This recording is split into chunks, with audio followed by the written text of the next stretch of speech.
Safara'u kwana 90 ta gindaya tsauraran sharuɗa ga masu son aurenta. Assalamu alaikum wa rahmatullahi ta'ala wa barakatuh. Barkanku da zuwa FKTV. Shahararriyar 'yar wasan Hausan nan kuma shahararriyar mawaƙiyar nan ta gindaya tsauraran sharuɗai ga masu son aurenta.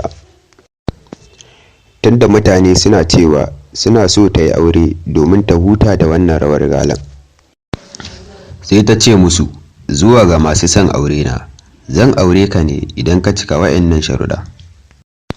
Na farko, dole mu yarjejeniya, ka sa hannu ni ma in sa hannu. Bayan ka aure ni, zan ci gaba da sana'ata ta rawa da waƙa da nake yi. Sharaɗi na biyu shine, idan har ba za ka bar ni na yi rawa da waƙata ba, to ya zama dole ka bani jarin naira miliyan 100 don na je Dubai in saro kaya ina siyarwa.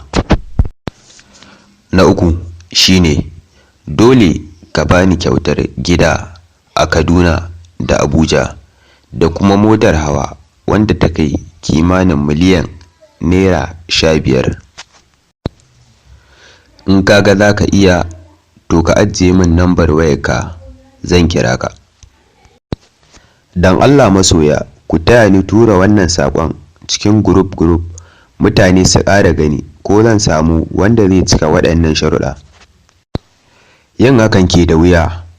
Mutane daga sassa daban-daban na social media suka dinga ba ta amsa da zazzafan comment. Kar ku manta, idan yau ka zo FKTV, ku danna mana subscribe da liking. Mun gode.